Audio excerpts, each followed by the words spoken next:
almost 7 o'clock. We're talking about how do you help people who have left. And the specific context is we're talking about LGBTQ community, or maybe people who have changed their view on that, or maybe have decided or figured out that they are part of that community, however they would choose to word that. And so how do you help them? And the reason why I mentioned that specifically is because this is different than sort of a doctrinal issue. If somebody decides that they're non-Trinitarian, I can talk to them about it, and they don't necessarily see that as part of their identity. And so when we sit down and we have a conversation about the doctrine of the Trinity, they don't necessarily feel attacked as a person. But when it comes to other things, like one's sexual orientation, and you begin discussing those things, it's more difficult because that individual sees that as a part of who they are. And so they feel like, whether you intend it that way or not, they often feel like you're telling them that a piece of who they are is wrong and not acceptable.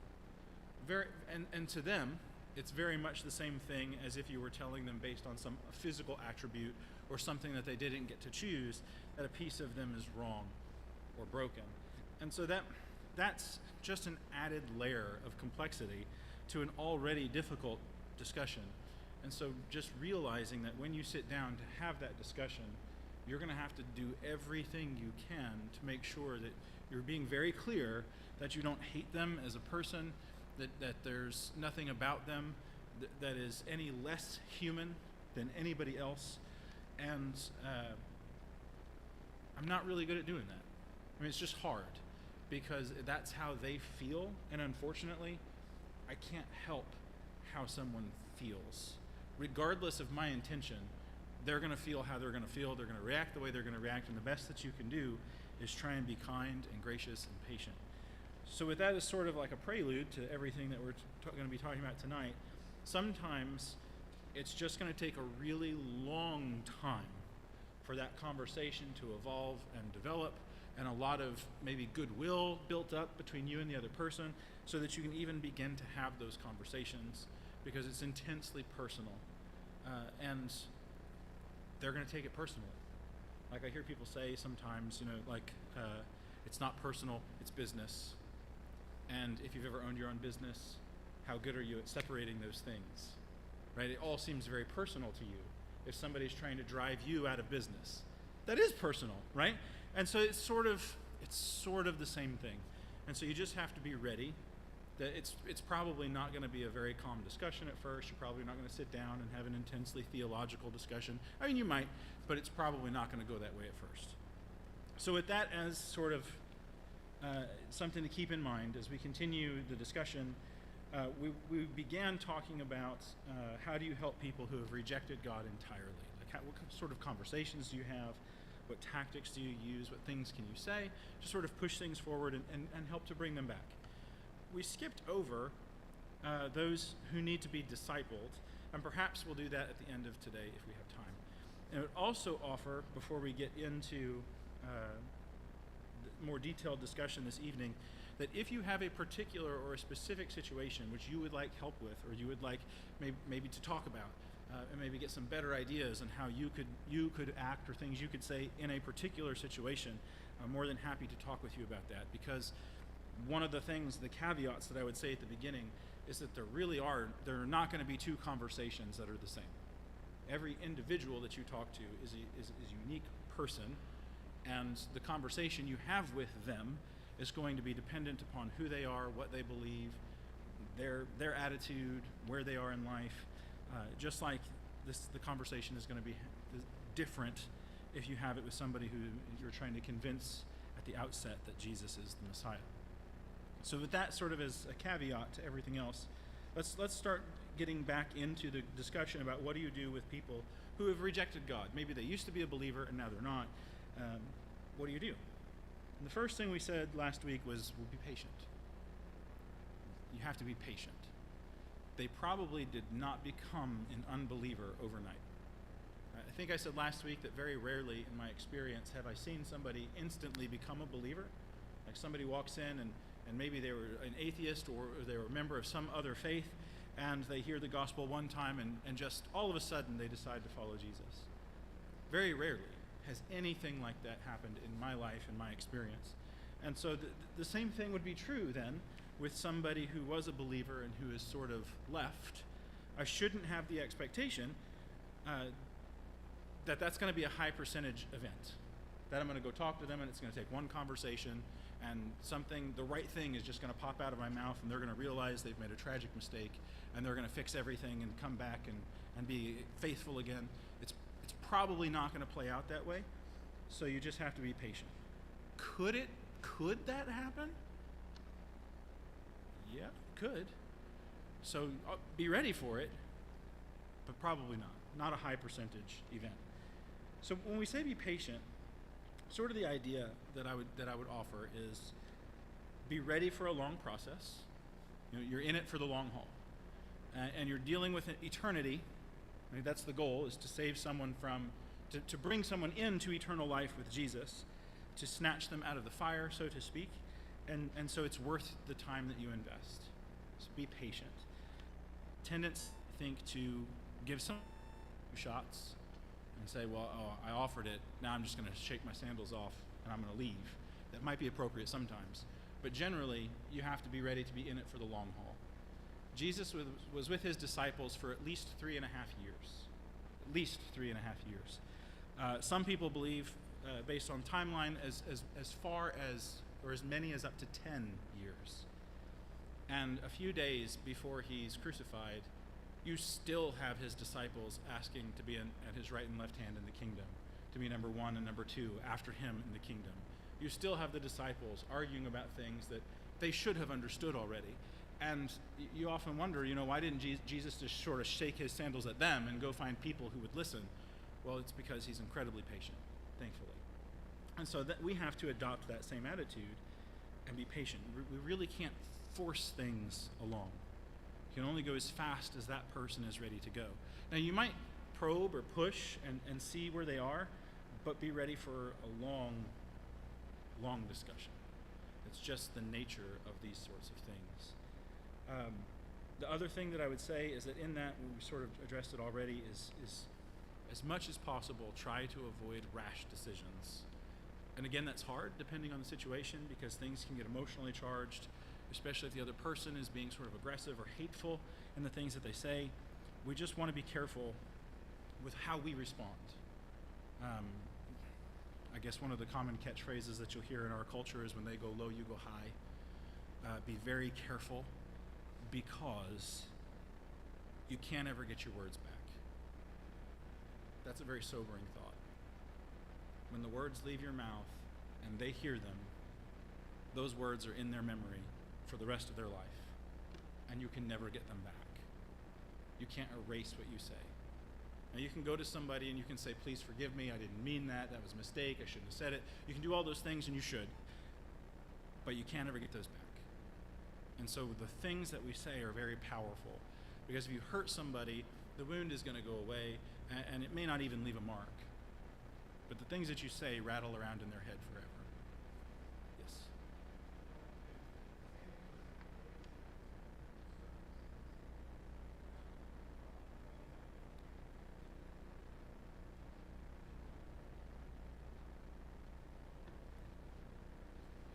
Yeah, even if it does become a situation, you're exactly right, where you're like, okay, we're not getting anywhere.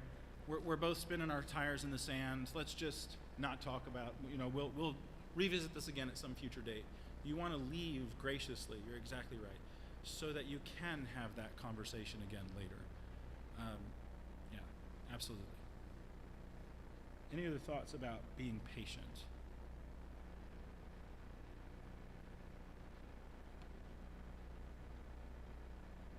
How many times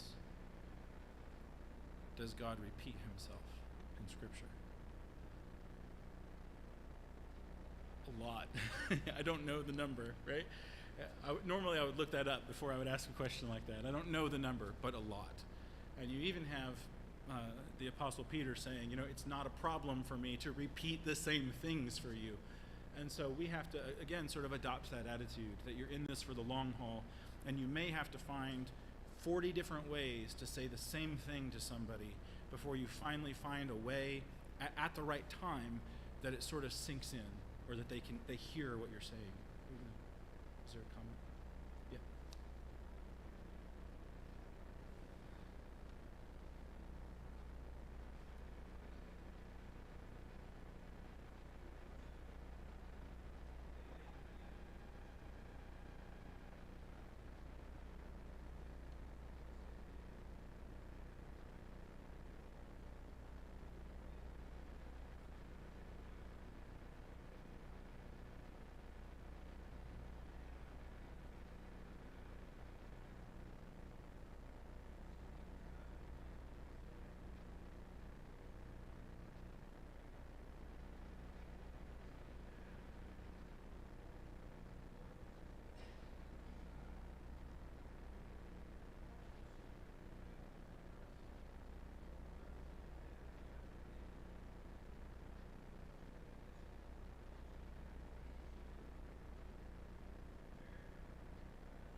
Yeah, that's a good point.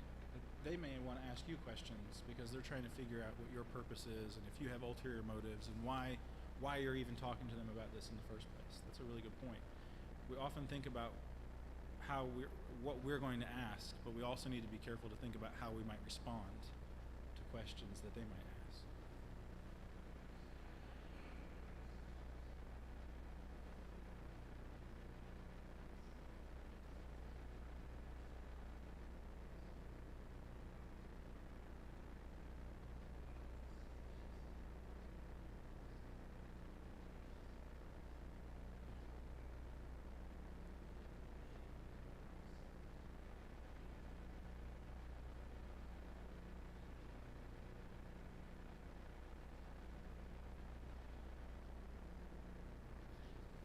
Yeah, no, that's a good point. And in that same vein of thought, you don't having to answer all the questions. Sometimes it's okay to say, that's a really good question. Can we come back and talk about it later? And if you're going to do that, I think we mentioned last week, have a piece of paper and a pen and write down what they're saying.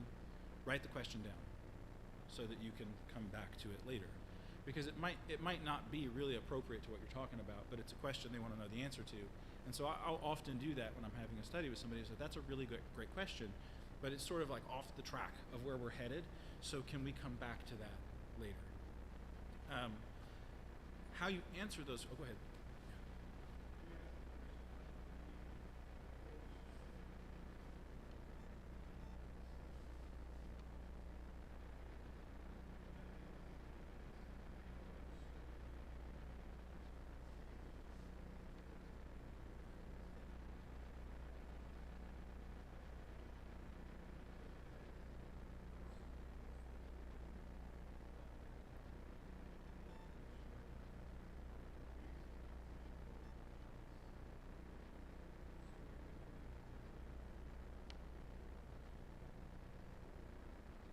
Yes, let them talk so that you can use the scripture at an appropriate time. That's very wise advice. All the advice that we've gotten tonight is very wise, but I make that mistake a lot, is I tend not to let the other person talk because I think I know what they believe, or I think I know what they're thinking, and I don't. One of the problems that took me a very long time to learn, I was probably in my mid-30s before I learned it, is I can't read your mind. I'm terrible at reading minds. My success rate of reading your mind is less than 1%. So I should probably be quiet and let you tell me what you're thinking instead of me trying to guess what you're thinking. And then once I know how you feel, I know what you believe, or I know why you're thinking what you are, then we can talk about it. But I'm not going to be able to guess what you're thinking, what you believe, why you do. You've got to tell me. And that's 1 Corinthians 2. No one knows the thought of a person except the spirit that is within them. You can't read their mind.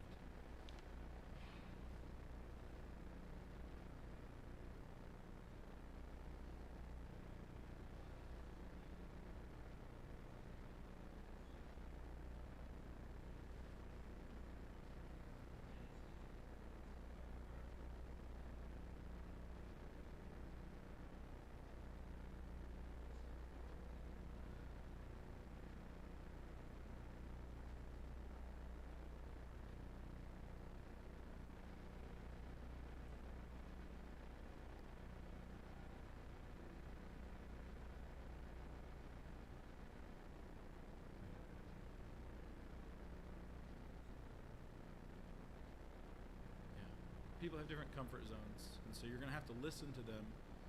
Did y'all hear the comment? Okay, so I won't repeat it. But yeah, that's absolutely true.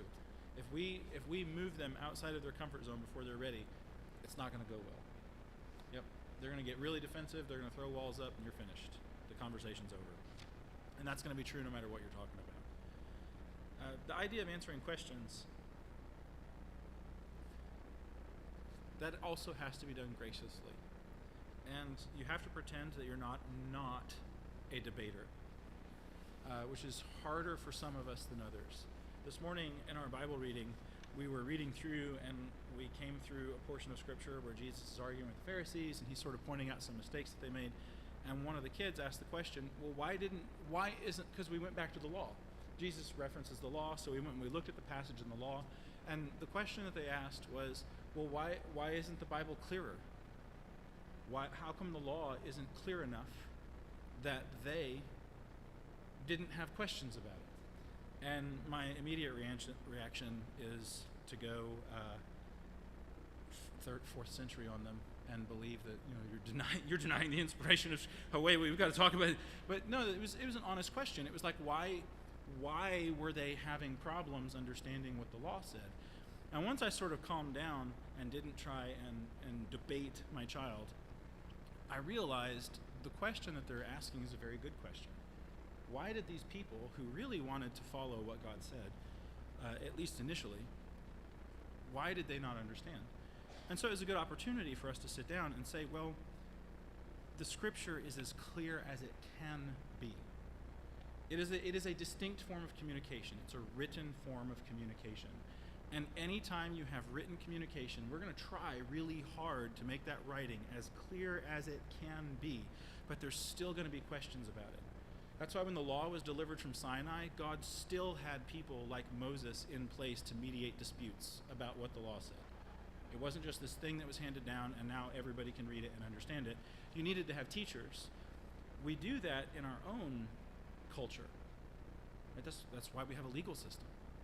Because people are still arguing today about what the Constitution means, with this particular wording in the Constitution. And the example we used was, it is illegal to punch somebody in the face. What questions might you have about that? What does it mean to punch them? Do I have to close my fist in order for it to be a punch?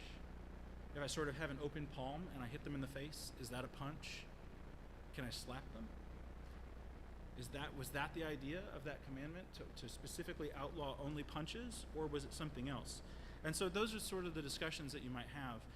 And it took me a minute to get away from what I thought they were asking to really kind of figuring out the question that they're really wanting to know the answer to is, how come people who want to know what God says argue about it? Why didn't they just read it and understand?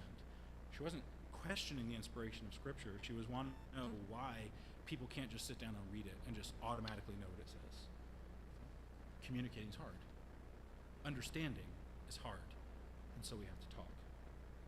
And so that's really important, to listen to the questions that are being asked. So it's part of being patient. The next thing we talked about was being evangelistic. And the idea behind this is thinking, we often go to places like Matthew chapter 18, which I think there are some principles there. We talked I think specifically Matthew 18 is if somebody that your brother sins against you, not just if they have some sin in their life. But the principles that are there, I think can be applied to many different things. Like you go and talk to them. And then you get a group of people together and you talk to them. And then you might get the church to talk to the individual. But at the end of that, Jesus says, if they don't listen, then they're to be to you as a Gentile and a tax collector, an outsider. Who are the people that Jesus got in trouble for spending time with? The sinners, the Gentiles, the tax collectors, the outsiders. And you see, even with his disciples, after being with him for 3.5 years, maybe even up to 10 years, they still didn't get the fact that they're going to be talking to and spending time with people who they previously thought were undesirable and unclean. And in places like the Middle East or the Near East where this was happening, there was a very real sort of caste system in place. You can see it still in places like India, where you have different castes, I guess is the way that you say it, castes. where there are people in India who they're untouchable. You don't go eat with them, you don't talk to them, you don't touch them, obviously. I mean, untouchable, right? And so that's sort of who Jesus was then spending his time with, was the untouchable Hebrew people. Right? He talked to lepers, right? And the leper is supposed to cover their face and yell, unclean, unclean, and run away. And Jesus goes and has conversations with these people. And so you're seeing him be patient and gracious toward the outsider, because that's who you're trying to win. He would even say things like, you don't take well people to a physician, but those who are sick. So I haven't come to heal the healthy, I've come to heal the sick. And so that's sort of the idea, is that if you get to the point where the fellowship that you have with another believer is broken, that doesn't mean that we write them off and forget who they are. Now there's somebody that we have to try and save. And sometimes that works and sometimes it doesn't. Again, it depends on why the person has left. It depends on where they are, what they're thinking. Because you do have passages in Hebrews that talks about how people who leave Jesus, there's nothing else. I mean, I really think the thrust of passages like Hebrews 6 and Hebrews 10 is that if somebody leaves Jesus, if they just absolutely, completely reject Jesus, what else do you have? Nothing. Yeah, because this is Christianity. We're trying to bring them to Jesus. And if their whole thing is, I don't want Jesus, then I haven't got anything. I'm not going to offer you money or possessions or any of those things, because Jesus is it. And if you don't want Jesus, then I don't have anything to offer you that you could possibly want. And so you might have to wait. You might have to show them why Jesus is better than the things they're leaving for. And I think you see that in Hebrews chapter 10, where he talks about people when they leave, how they've profaned the blood of the covenant, they have trampled the Son of God, and they've outraged the Spirit of grace. You can sort of see in those things that are being listed there what they're leaving. And that's all we can do. We can only offer what God has offered. And if people don't want that, then I can't give them anything else. There's nothing better coming. And if you don't want Jesus, then I can't help you. I'll do my best to try and show you why you need Jesus, but I don't have anything else. And so we do have to be patient, we do have to be evangelistic, but we also have to remember that we're giving people Christ, and if they don't want Jesus, then I don't have anything else to draw you to God. The next thing is, with people who have left, is to be proactive. It is much better to be proactive than to be reactive. It's a lot easier to help somebody before they leave than to try and help them after they have left. And so that sort of gets us in the mindset here as the local church, is we need to be watching for people who seem to be maybe struggling with their faith. And the best way for me to know if you're struggling with your faith is to tell me. Because again, I can't read your mind. And I promise, right, I pinky promise, swear, I am not going to judge you if you come to me and you say, I'm really struggling with my faith. I'm going to love you and hug you if you're comfortable with it, and invite you over to my house for coffee and pie, and we will talk, and I will listen, and we will study and look at Scripture, and we will ask all the hard questions, and we will find good answers to the hard questions. Because if you're struggling with your faith, I don't want you to be struggling. That's not a sign of weakness. That's a sign of strength to go to somebody and say, I need help. Right? That's great. It's not great that we're struggling, but it's great that we're seeking help. Everybody struggles. Everybody has days of darkness where it just seems like this whole thing is futile. We need other people to lift us up and help us. Sometimes that doesn't work. Right? Sometimes people hide that away. And one of the reasons why they hide it away is because maybe they feel like it's a shameful thing. Maybe they feel like they would be burdening you. Maybe they feel like you're going to judge them. Not you personally necessarily, but maybe the church as a whole. And again, we just have to consistently and constantly remind one another that that's why we're here. I'm not here to judge you. It's not my job. I'm here to help. And if you have questions or if you're struggling with something, I want to help. And if you don't want anybody else to know, that's fine. Right? We don't need to talk about anything unless the Scriptures dictate that we need to get other people involved. And I'm sure that most people here would probably make that same offer, that if you want to have a personal conversation, then come over and let's talk. I know that the shepherds here would do that. I know many men and women here who would be willing to do that. But that proactiveness is so much better than reactiveness. Because the tendency of people, once they make a major life-changing decision, is now they feel like they have to defend it. And I know because I'm a people. And when I make big decisions, and then somebody comes along after you've made the decision and says, maybe that wasn't such a good idea, what's your general reaction to that? No, it was a great idea, and here's 13 reasons why. And so it's much easier to stop that slide away than it is to try and deal with it once people are there. We don't always get to intervene beforehand, but that's much better, if at all possible. Which means that we have to know each other and have a relationship with each other and be comfortable enough with each other that I'm not some stranger, so that you feel like you can come to me and say, I'm really struggling with this.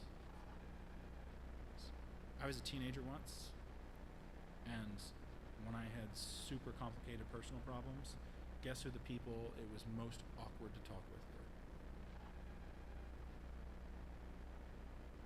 My dad first, and then my mom. There was probably nobody who loved me more than those two people, but whenever I was struggling with something, I felt like that was the most awkward exchange. Mostly because it was like, you're weird. You need to get over this. No, he was very loving. He was just very, these are the rules. And he was patient and kind, but these are the rules. And so it was just a little awkward. And there may be people in your family who the best thing that you can do is tell somebody else, hey, you know what? I've got a teenager who's having some problems. Will you please go talk to them? I have been beyond grateful for the people in this church who have shown interest in my children. Because there are conversations that my children will have with other people where they're more comfortable having with people that they may not want to talk to me about. And that hurts a little, but I'd rather them have that conversation than not have it. Was there a hand? Okay, so proactive if possible. Sometimes we don't know until things have already happened, and once that does, we sort of find ourselves here. We talked about being gracious. We've covered that some already, I think better than I have in my notes. So we'll just say it again, to remember to be gracious so that you can have the conversation. Be loving, helpful, kind, and supportive without promoting sin. That's hard. And that requires wisdom, because you want to show love and kindness and patience and compassion, and you want to help people, but at the same time, you don't want to promote something that is wrong. And often we worry about what people at the church will think. And so we tend to be very careful in the way that we help people. And I will tell you right now, I'm going to give you the benefit of the doubt. If there is somebody in your family, or you have a friend or somebody who's struggling and you're being kind to them, I'm not going to assume that you're accepting of all the bad things that they've done. I'm going to assume that you love them and you're intensely interested in them, and you are doing everything you can think of to try and bring them back to Jesus. So we have to be loving and helpful and kind and supportive without promoting sin. And there are verses that you can go to, like Romans chapter 1. It says, even though they knew these things were wrong, they not only did them, but they approved of them. And so we can't approve of things that are wrong. Jesus is going to deride the Pharisees in Luke chapter 11 and verse 48 for promoting things that are sinful. We just can't do that. But that doesn't mean that we can't be loving and helpful and kind. So how do you do that? Well, it's sort of situational, right? Depending on what you're dealing with and who you're dealing with, the things that you might be able to do or the things that you might not be able to do are going to change some. When we were growing up, we had family members who thought that you baptized infants. It's just sort of the family religion that we came from, and we didn't know how to deal with that. When everybody started having kids and we would get invitations to the baptisms, well, what do? Do you go? Or do you not go? If you go and you watch, are they going to think that you're promoting infant baptism and that you're okay with it? Do you politely decline and now they think you hate them and their family? I mean, what do you do, right? It's a really complicated situation. And over the years, our answer changed. At the very beginning, when my first nephew was born, we didn't go. We didn't go. In fact, I think we missed all of them. Yeah, I don't think we went to any of them. Because we were afraid that we would be promoting something that was sinful, and we didn't want to go. We didn't want to give them the idea. We thought it was okay. If that were to happen today, we probably would go. Because they already know what we think. They already know what we believe. They already knew back then. And instead of making some sort of doctrinal stand, which I thought we were doing, and if you wouldn't go, I'm not convicting you or saying that you're wrong. You know your family better than me. It was worse for our family to not go to something that was intensely personal for them. It wasn't even necessarily really a religious thing. It was a family thing. And to not go wasn't taking a doctrinal stand in their eyes. It was saying that we're not part of your family. And that's how that was communicated, despite our best intentions. And so the way that you're going to be helpful and kind and loving might look different depending on the situation, depending on your family, depending on all sorts of different variables. And so I really don't have a lot of specific things to say to this other than find people who you think are spiritual and wise and get help. And ask them, here's the situation, what would you do? Other than that, I don't know that we can delve into specifics. Does that make sense? Now, what if you would do something differently than me? Does that mean that we can't be friends anymore? No. What was it? Oh. No, that is doctrinal. That's right. It's sort of like pizza toppings, right? The reason why there are different people in the church is because you're going to be better at some things than I am, and you are going to be at a spot in your faith where you are able to do some things that I can't, and I'll be able to do some things that you can't. There are a lot of things that it's just maturity, right? Or understanding. And so if there's something that I can't do, but it needs to be done, then I have all of you, right? And you see that in places like 1 Corinthians 8 and Romans chapter 14, 1 Corinthians 10. There are these discussions about things that somebody just can't do. And Paul's response is, who are you to judge another person's servant?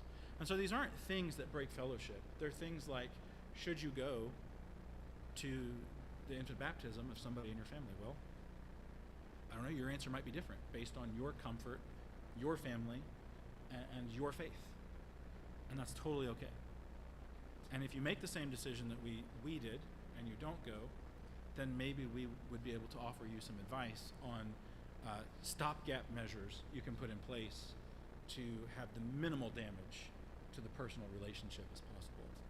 Because that was a lot more serious of a thing than I ever imagined it was going to be. And I've apologized for people.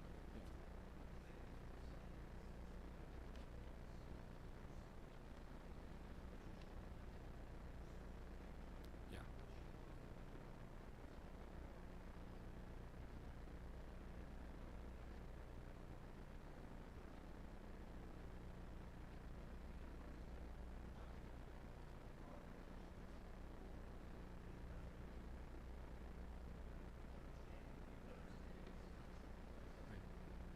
Right. So the comment was, sometimes you have to do things to keep the door open for a personal relationship. And that's exactly right. Because you're trying to win somebody to Jesus. And you, as a Christian, have a great amount of liberty and freedom. And so there are many ways you can do that. But yes.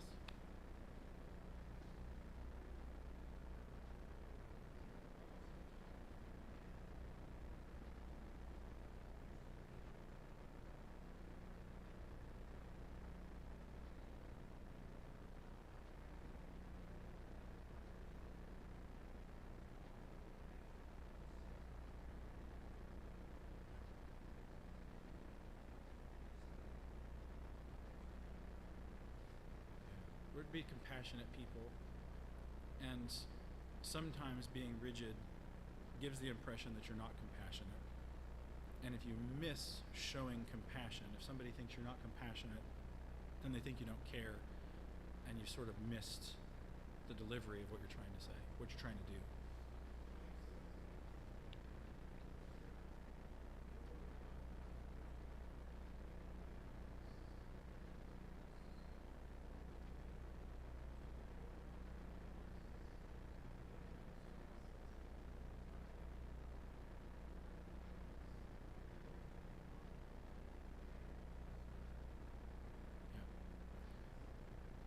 Yeah. And that's really why we need to be having these conversations between older, wiser, more spiritual believers and younger, newer believers. Because I wish that there had been somebody to tell me when we were going through that. And part of it's on me, because we didn't really ask for too much help. I wish somebody had come to me and made some of the distinctions that we're making. So this isn't a religious thing. This is a personal thing. You're trying to keep a personal relationship open. I wish somebody had told me that, because we may have done things differently. I was young. I thought I knew all the answers. I probably, honestly, still would have done what we did. But it would have been nice to at least have that conversation, so that maybe I didn't make the same mistake multiple times, and maybe just make it once. And so we need each other, because we don't have all the answers as an individual. But God has given us all one another. So in this idea of being compassionate and being careful and trying to show love and everything that we've said, there are concerns and things that we have to think of as we're going about this.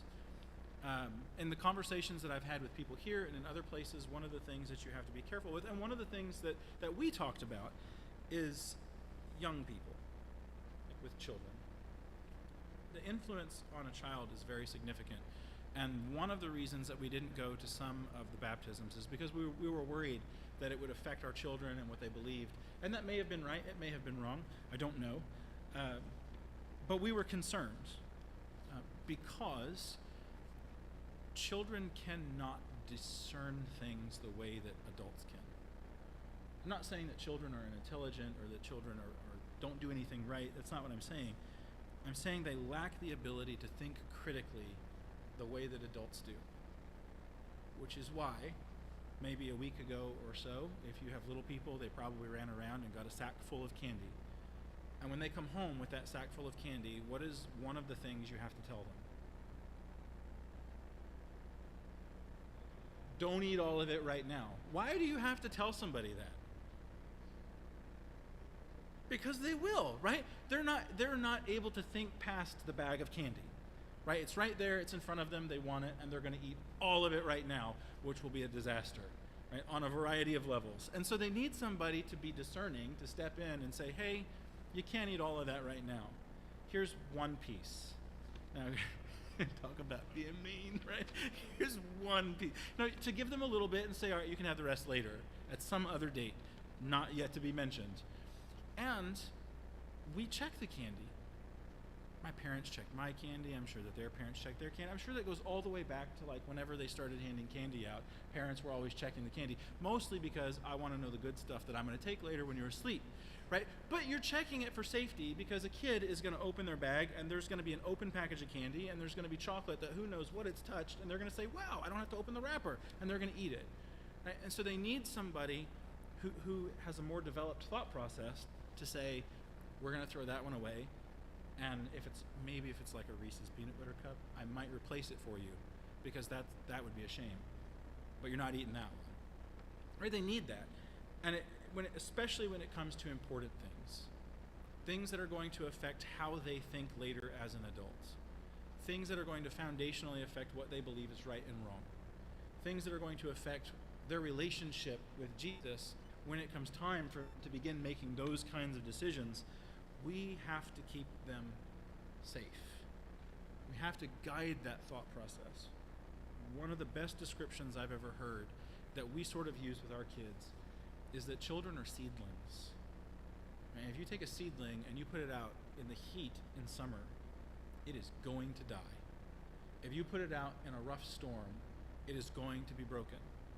And so you keep it in the greenhouse, and you feed it and you water it, and you keep it in controlled conditions so that it can grow and flourish. And once it has become a plant, now you can put it outside, and it can deal with the heat of the summer. It can deal with more substantial winds because it's not a seedling anymore.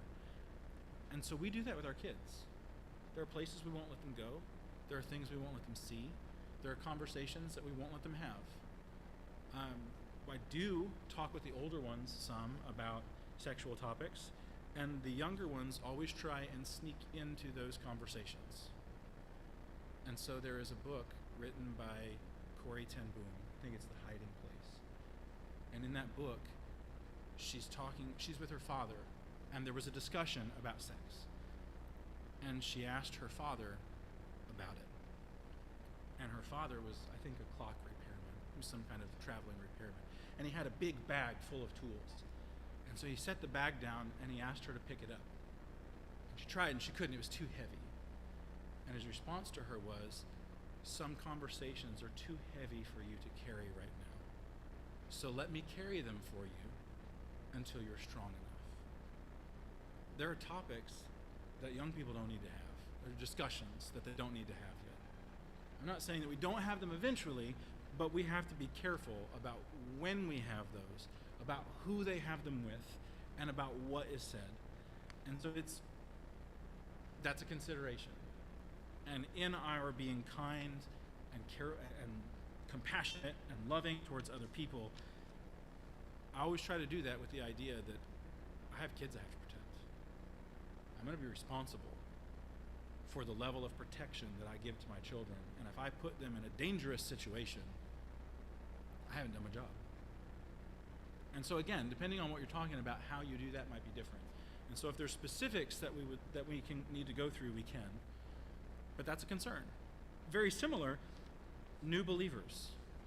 As somebody who's a brand new believer, if somebody had just come out of Catholicism and my nephew was about to be baptized and I was invited to go, guess who I'm not going to ask to go with me? Right? Probably I probably won't ask anybody to go with me. I would just go. But I'm certainly not going to ask that person, because that's going to cause a lot of trouble, unnecessary trouble for them. They've just left that, and here we are going to a baptism, and wow. And that's sort of like Romans 14 with the eating meat, sacrifice to idols, and 1 Corinthians 8, 1 Corinthians 10. There are going to be people in situations where we just don't need to do that. I had a friend who came from India, who lived in India, and he was converted, and he wouldn't even say the names of the Indian gods. I wanted to learn about him. I was like, hey, tell me about some of the Hindu gods. And his answer was no. He said, they're all fake. That's all you need to know. I said, but I want to know about him. He said, no. And it took me a while of asking him, and I finally realized that he didn't want to talk about it because that was a problem for him. Because he used to believe that those were real gods, and now he doesn't. And he doesn't even want to talk about them because that's an uncomfortable place for him to be. And so new believers, we have to be careful. There's a very real temptation to go back to what we were, and we don't want to put somebody in that place where they're tempted. And so again, it's situational, but there are some things that maybe you want to be really careful talking about around a new believer, some topics that maybe they might need further instruction before those things are addressed, or just situations should be avoided because it would be a temptation for that particular person. And so that's just going to take wisdom, and it's situational. And the last thing is the local church. In 1 Corinthians 5, or the last thing I have in my notes, you may have other ideas of things that we need to be sort of mindful of, is the local church. Paul was very careful. Like in 1 Corinthians, apparently there were people who were questioning the resurrection. And he deals with that in 1 Corinthians 15. But in that topic, never does he say, and with those among you who are denying the bodily resurrection, you need to kick them out and get rid of them. He doesn't do that. He explains why the resurrection is important, what it means, why it's significant. He goes and he looks through Scripture, and he sort of works through that process with them. But there are other problems in 1 Corinthians, like in 1 Corinthians 5, where immediately he says, that person has to go. Right? They can't be they can't be considered a brother right now because of what they're doing. And the issue is, that he'll use in that passage, is he's going to say a little leaven leavens the whole lump. So there might be times, and I think we talked about this the very first week that we started talking about this particular subject. There might be times where a local church has to do something in order to protect the members of the local church. And that might include withdrawing fellowship. That might include asking somebody not to come. I don't know what the situation might be. But that's why you have shepherds, to shepherd a local church, to keep the wolves away. And that's why we should have discussions about those things, so that everybody can be taught and they can be instructed on why these steps are being taken. But there may be situations where the local church has to be protected.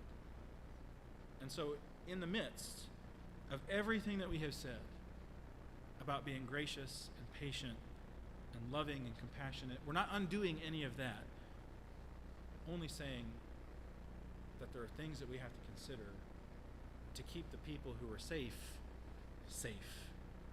When the shepherd leaves the 99 in the field, I'm assuming there isn't a pack of wolves roaming around in the middle of the flock when he leaves to go get the one that's lost. They're in a safe place, and then he goes to get the one. And so we have to think about that. I would highly recommend that if you have specific situations that you want to talk about, you can talk to me, you can talk to the elders. Just have the conversation so that we can grow and we can do what we need to do as people who are trying to serve Jesus. Thank you for your cooperation in your time. And next week, unless there are other questions, then we'll continue to the next topic, which is science. I don't believe the Bible, I believe science. Have you ever had that conversation?